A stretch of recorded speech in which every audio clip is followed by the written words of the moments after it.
Now let's welcome Professor Fan-Hsun Tseng from National Taiwan Normal University. The speech is entitled A Fuzzy-Based Real-Time Autoscaling Mechanism for IoT Applications. Let's welcome.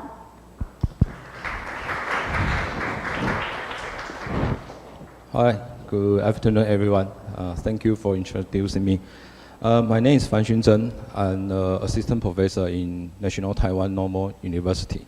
So today in my talk, the topic is a fuzzy-based real-time auto-scaling mechanism for IoT applications. Okay, so as you guys may not know who I am, so let me introduce myself. I just graduated from National Central University in Taiwan in 2016. So I just graduated maybe for about 4 years. So I'm a brand new professor now.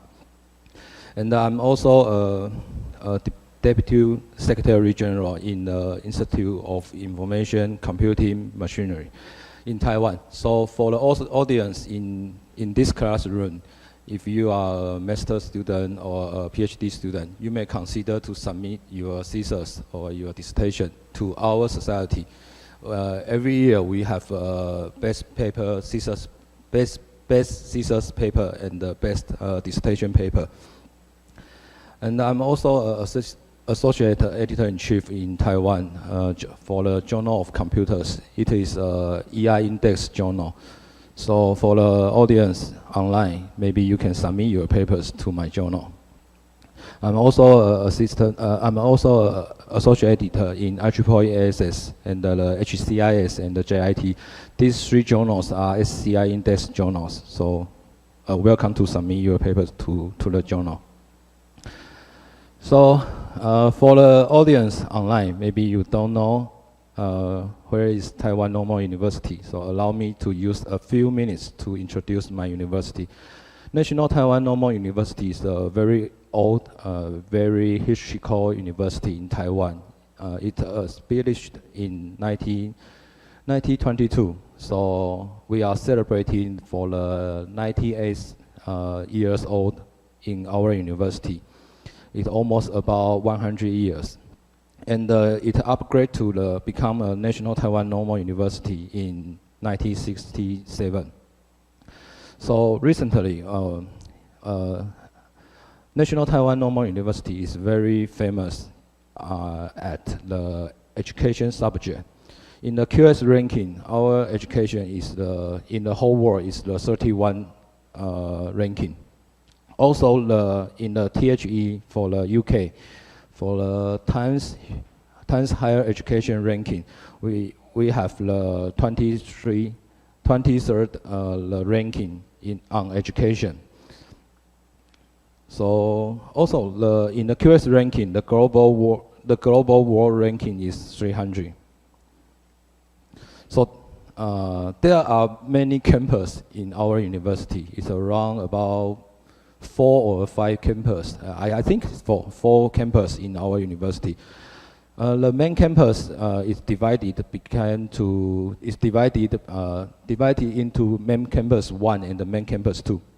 So here is the campus map. This is very well known. If you go to National Taiwan University, you must take a picture in front of this door. This is the main campus 1. In my department, our department is located in the main campus 2, which we call it library campus, because the famous library in NTNU is in our campus. So I belong to the college technology and engineering. So this is as you can see, this is the picture for my department. Okay, so after introducing our university, NTNU, you guys may not remember our university, but you may know Jay Zhao, right? Jay Zhao is I think is the most famous popular singer in Taiwan. Because he lived next to our university. NTNU is located in the Taipei city, in the center of Taipei city. So it has a very high expensive living expense. So Jeju live next to our university. As you may know, the living expense for his department is about 7 million US dollar for his living house. And this is his music video. You can see he used our sports field to be his music video. And this is one of our college in our university, and also appear in his music video. Okay, from now I will start my talk. This is the outline.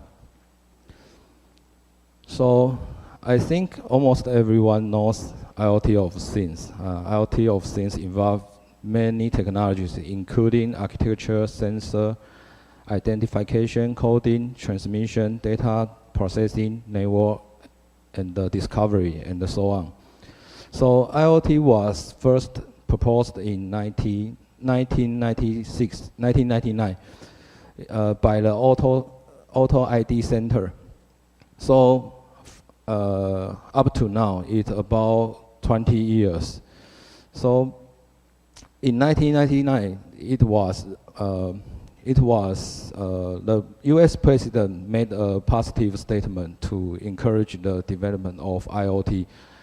The U.S. president was Clinton, and from that time it priced a future stretch newly emerging industry. So here is the definition. So we can classify into 4 different definitions. The first one is IoT is an integrated part of future internet. So the dynamic global network infrastructure with self-configuring capabilities based on standard and interoperable communication protocol. And the other one is autonomous data capture. It connects physical and virtual objects through the data capture and the communication capabilities. And the third is object identification. It can belong to physical attributes and virtual personalities. And the last one is network connectivity and interoperability. It uses an intelligent interface to seamlessly integrate into information network.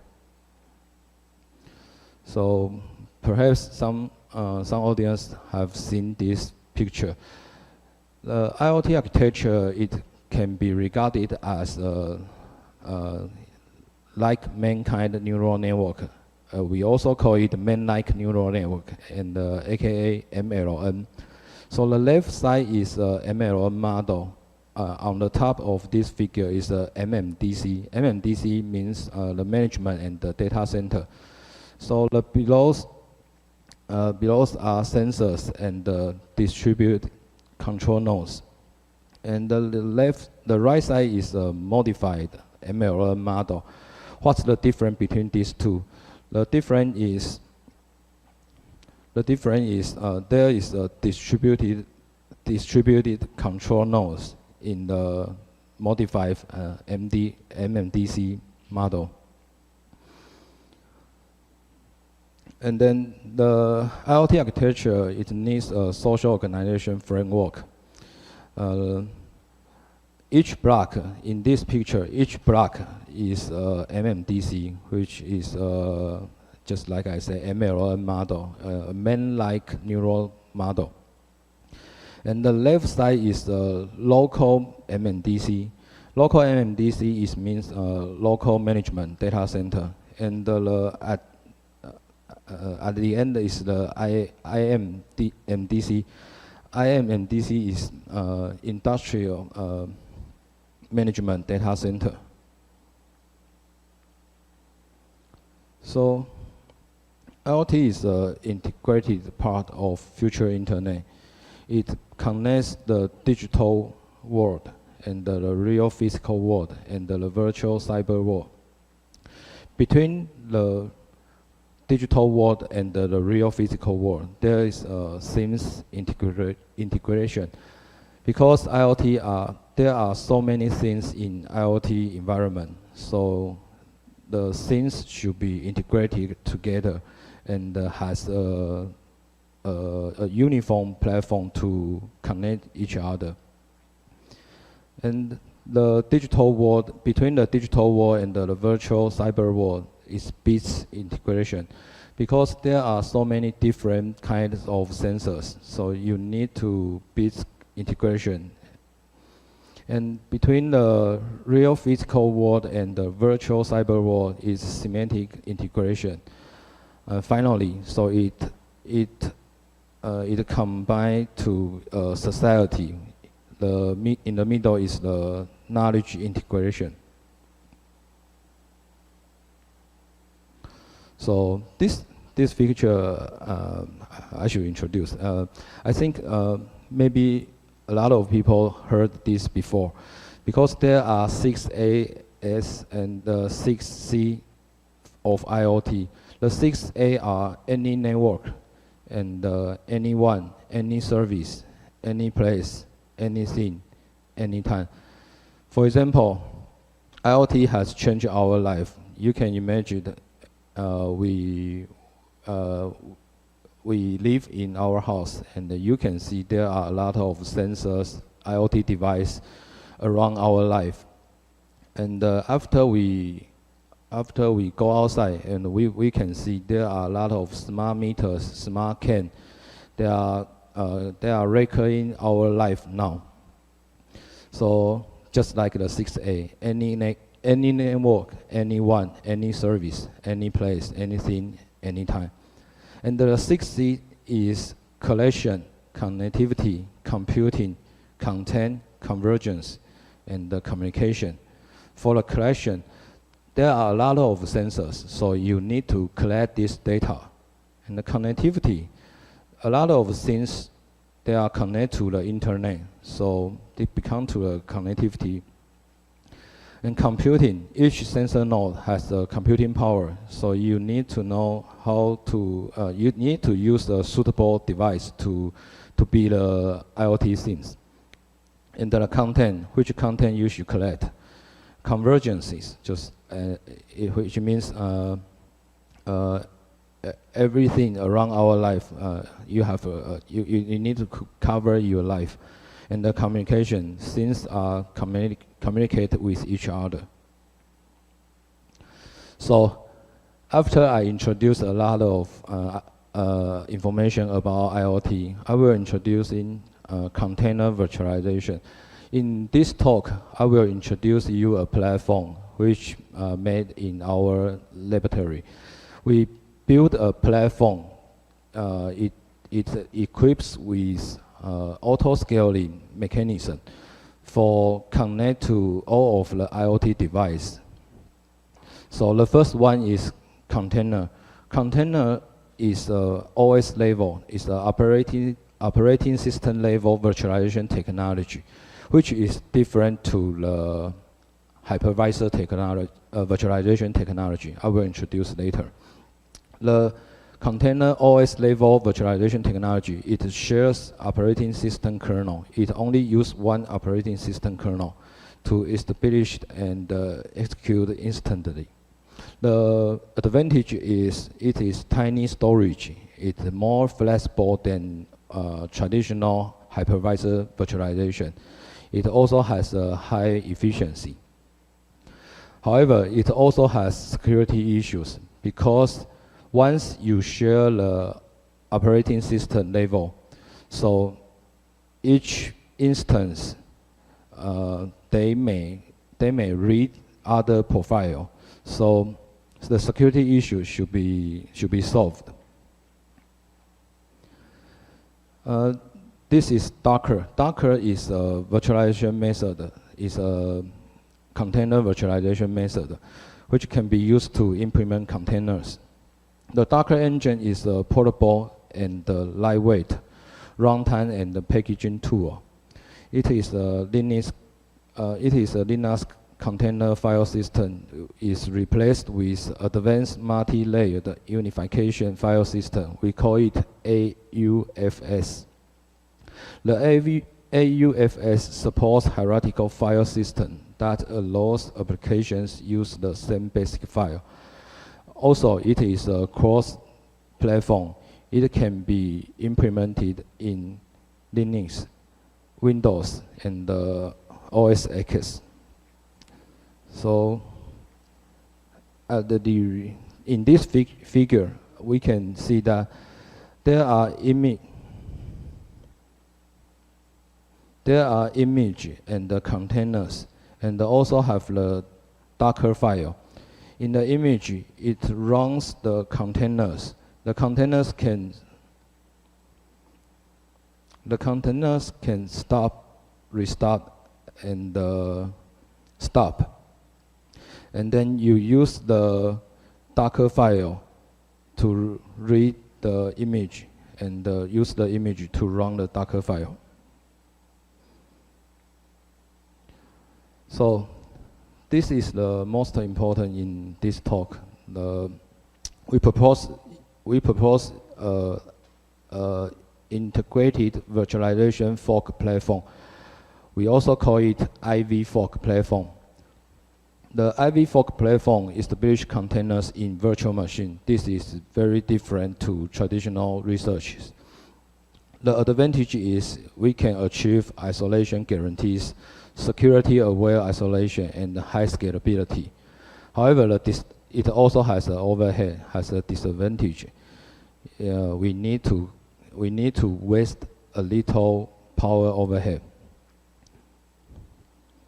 So you can see there are three kinds of virtualization technology. On the left side is the hypervisor virtualization. So, and in the middle is the container virtualization. On the right side is the container hypervisor with container. What's the difference? At the bottom are infrastructures, and on the top are different kind of applications and the library. The most different is in the middle side. In the middle side, in traditional hypervisor virtualization, there are operating systems and the hypervisor, and each application is implemented in the guest OS. So, in this figure, we can know that the hypervisor virtualization technology has a more higher secure isolation. In the middle side is the container virtualization. The container virtualization uses a container operating system, and then the container engine. Each of application they shares the container operating system, so we call it OS level virtualization technology. However, just like I mentioned before, the container virtualization they shares the operating system, so they cannot achieve the secure isolation.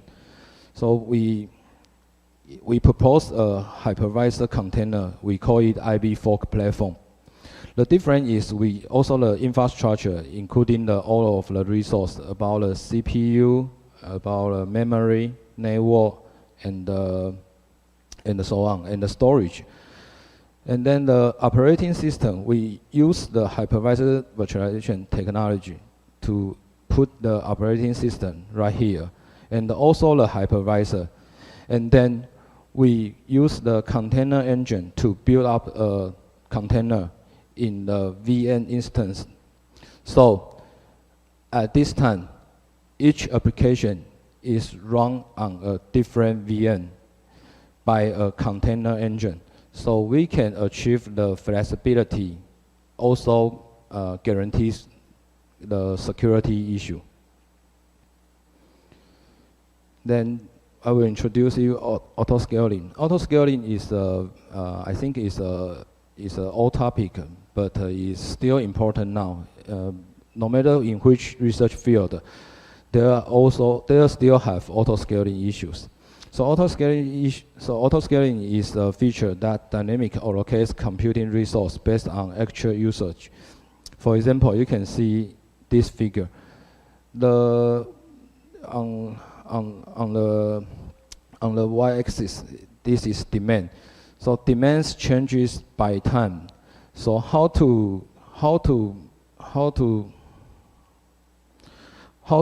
allocate the flexible resource to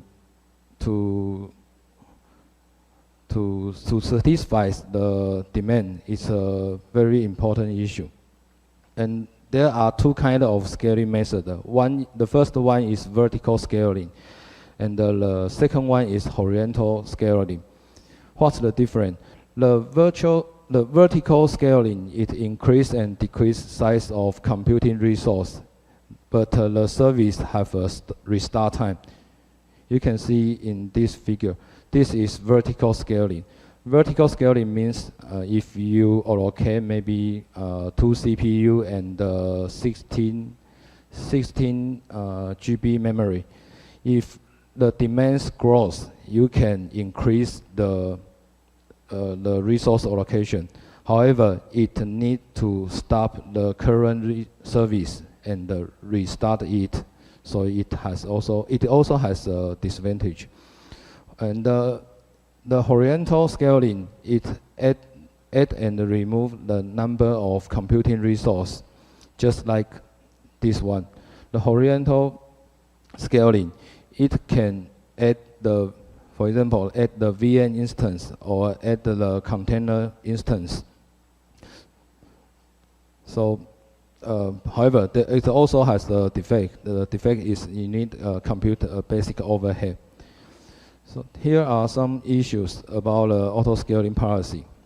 You can use the scheduled because, for example, every time in the morning, 6 a.m., 6 p.m., you reallocate the resource again. Or the reactive. Reactive means once your demands grows and then you increase the resource. And the last one is the predictive. Predictive, it can, you can predict if their demand will become. So you increase the resource. For example, as we know, every time Apple, they sell their new iPhone, their website will be increased for many visitors. So we can predict that at that time we need more resource for the website. That's predictive auto-scaling policy. And now I'll introduce some IoT applications. So this one is the SERP IoT. The SERP IoT is the cluster of European research project on the Internet of Things. They classify the IoT domain into 3 different domains. The first one is industry. The second one is environment. The last one is society. And each one has a different topic. For example, here is the details. We can know the oil and the gas, or the safety, security, and the privacy, environment monitoring, and the people and the goods transportation, and the telecommunication, automotive. So here is the other one, IoT society. They classify IoT into different research field. The first one is smart city. The smart city, for example, you can a smart cam or the car place identification. And the smart environment, they mentioned that the more than 100,000 wildfires clear 4 million to 5 million acres of lands only in the USA. This is also happen in USA now. You may know the Caltech, the California wildfire happens now. So smart environment is very important. and the smart water, smart metering, and the security and emergencies, retail, logistics, industry control, smart architecture. For this one, smart architecture, for the audience, you may heard the talk yesterday from the Professor Huan Chen. He just give a talk about the pig talk. It's also a smart architecture, the smart animal farming. So this is the total scope for the Liberian applications. The smart world will be composed of, for example, air pollution and forest fire detection and the smart parking, waste management. One of my students, they are working on this. We use AI we use artificial intelligence technology to identify the waste. For example, it can recover or general waste to classify the waste. And the smartphone detection and so on. There are many IoT of things applications. The other one is the postscapes. Postscapes, they mention different kind of IoT of things.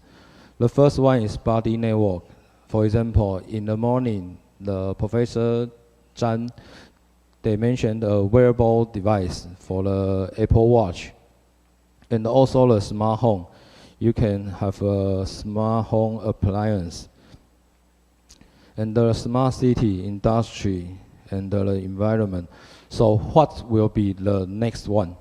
The next one will be combine the sensors and the actuators and the network intelligence.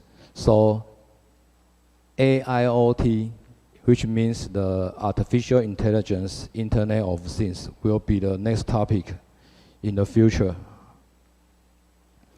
So I just summarized the IoT challenges and the constraints. You guys may find some research topics in this slide.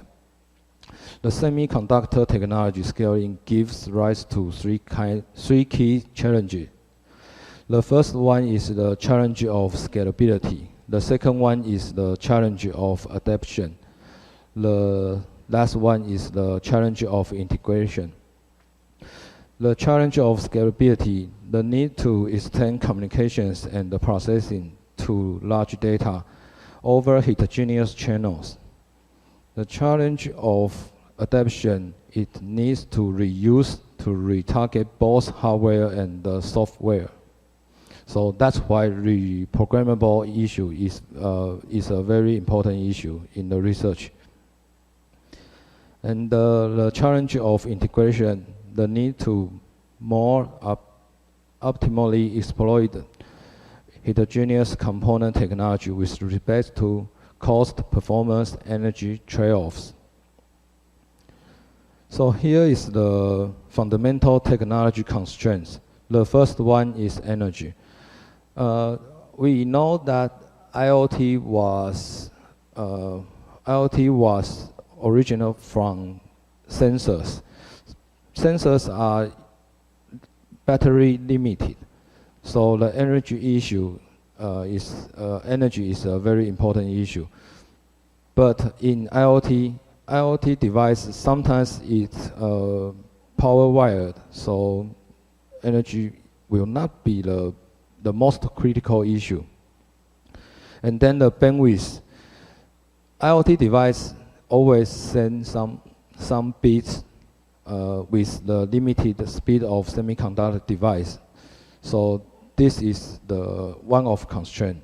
And the non-scalability of analog circuits and the scaling on of chips interconnection.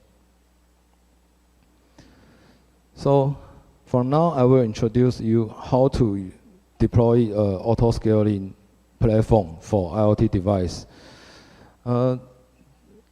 Amazon CloudWatch also provides the auto-scaling. For example, Netflix, they use the Amazon CloudWatch to build their platform. Netflix migrate their infrastructure to Amazon AWS auto-scaling groups to manage all server pools. That improves the availability of service and optimize cloud cost. However, a threshold-based event-driven policy is used for auto-scaling. What is threshold-based? You can see in this picture. This is the usage, is the demand. And then sometimes, Amazon AWS use the threshold-based policy. So they will allocate a fixed resource for these demands. Once the demands exceed the threshold, the service might be postponed, might be interrupted. So at that time, users will have a bad user experience. So threshold-based policy is not really useful in the real world because we know demands are high and down by time. Here are different kinds of container methods. The first one is Rancher. Rancher is an open source container management platform for building a private Docker service. Kettle is the orchestration engine that powers Rancher. However, it doesn't provide auto-scaling module, so the scaling is fixed. The second one is the Mesosphere, DCOS. The Mesosphere, they built microservice applications by using Docker, but they only determine the service scale according to CPU and the memory usage. They did not consider the storage, the networking. The OpenStack Macon is also the OpenStack container team for making container orchestration engine such as Docker. However, they haven't implemented Docker auto-scaling function. So we use OpenStack Macon to implement an auto-scaling function. Here are two papers. They are also doing the same research topic with us. The first one is VBVD. The VBVD is a vector-based VNF. VNF is virtual network function deployment mechanism. It achieves the load balance for NFVI, I is infrastructure, to orchestrate physical and the virtual resources and the monitor resource utilization of NFVI. They also optimize the resource usage to maximize throughput and minimize the response time to avoid service overloading. The other one is the NF system in OpenStack. They this paper aims at deploying a reliable and efficient service function chain for cloud platform. Service function chain is one of component in SDN. They call it chain scale, C scale. The C scale supports auto scaling, but container virtualization technology they did not consider. So in this paper, they still have the security issues. So I summarized these papers. The first one, the features are container auto-scaling and secure isolation and the massive deployment, which means the virtual network functions are larger than 300. So the first one is Amazon AWS. It achieves all of this. However, it uses a threshold-based scaling method, which means it is not flexible. And the last one is our proposed IV fork platform. It achieves all of this.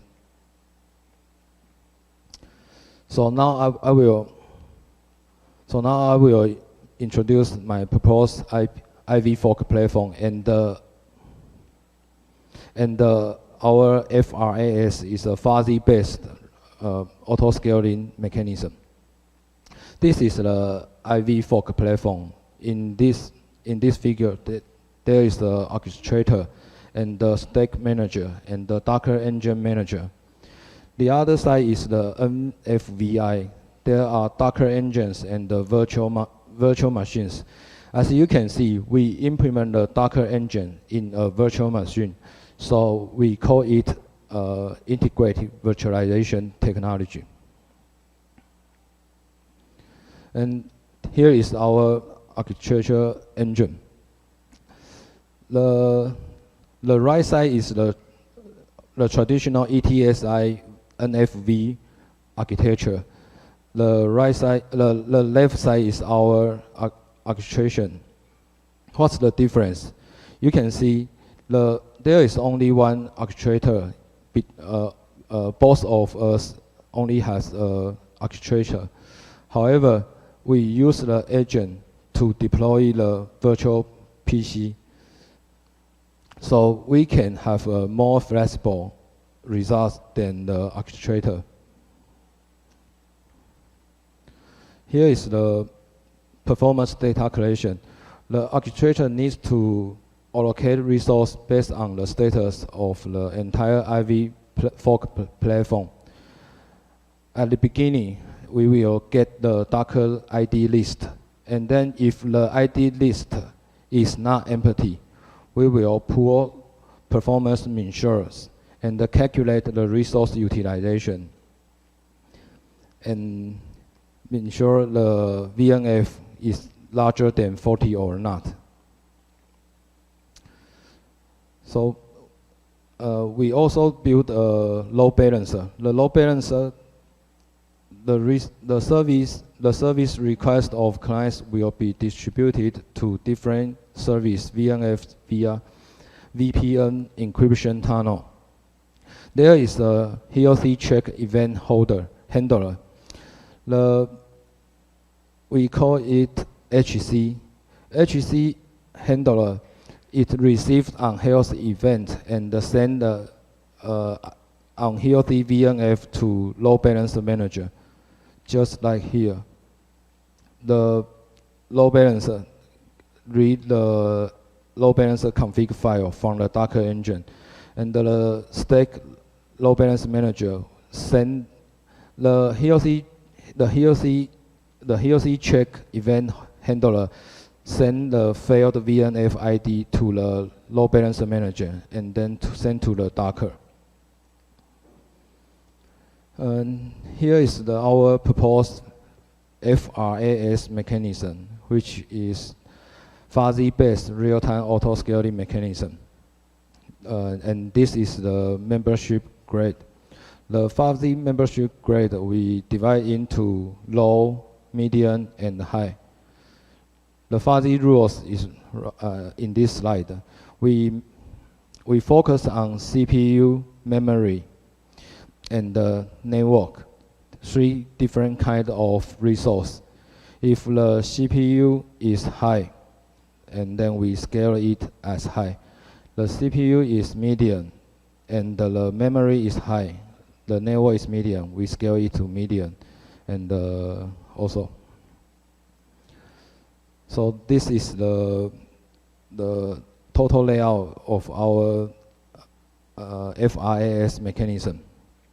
The users, they use their applications and the elastic load balancers to balance different VNF service.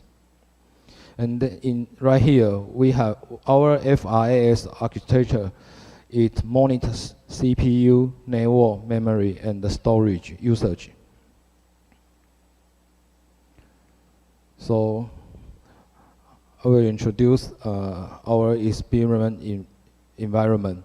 There are 4 personal computers and 3 servers, sum up a total 8 physical CPUs, 48 cores, and 132 memory, and 40 TB hard disk, which connected via a general layer 2 switch. And here is the experiment parameters. The number of initial instances, there is only 1 VNF. The experiment time is 8,000 seconds. The required constant throughput time is 600 seconds. Maximum instance are 24 VNF. And the auto-scaling time period is 90 seconds. So every 90 seconds, we will auto-scale in. And the number of resource measures are 40. And the sample per second is 100 HTTP samples per second. The network topology of the experiment is just like this figure. There are 8 J-meter slaves and 1 J-meter master. The J-meter master, it receives the samples from the J-meter slaves. The load balancer will balance the HTTP request to these J-meter slaves. Here is the J-meter GUI. So we compared our proposed FRAS mechanism with the AW scaling, DCOS, EWMA, and the chain scale. As you can see in this figure, on this side, that's the scale, number of VNF. The purple line is our proposed mechanism. It always uses the least number of VNFs compared to other schemes. And this is the average delay. As we know, user experience is very important. So users expect has a lower delay. In this figure, we can see that the purple line is our proposed mechanism. Our average delay is lower than others. Also, sometimes we have a little higher delay, but in average, we have a lower average delay. And this is error rate. Error rate is also important because users, they don't want to have any errors with their service. The right side is the HTTP request rate. And you can see our proposed mechanism is still the lowest error rate compared to others. This is the total operating expense. As you can see, our proposed FRAS has the lower total operating expense compared to others.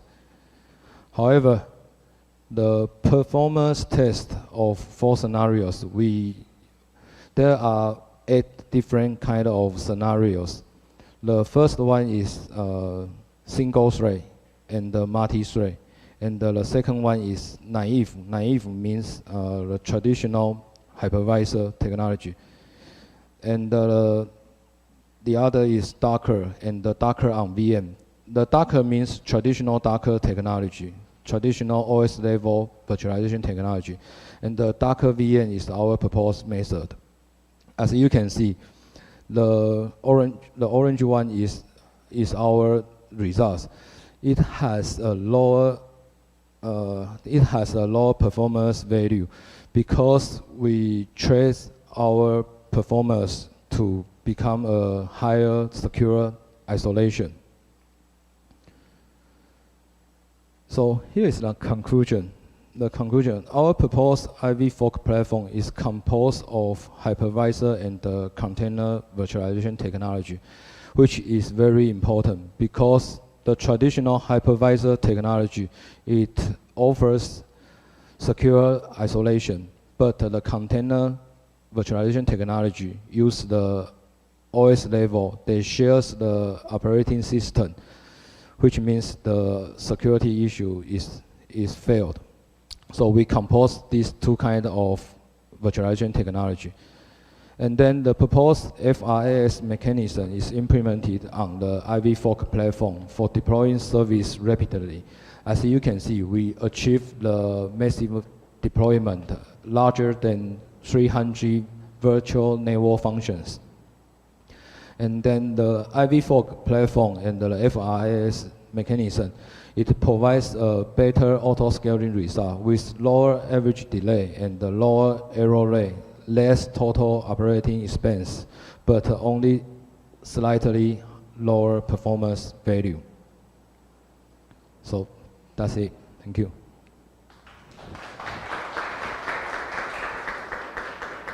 Let's thank Professor Tseng once again for his inspiring speech. Thank you for attending. The next session will begin at 3 right here in this room.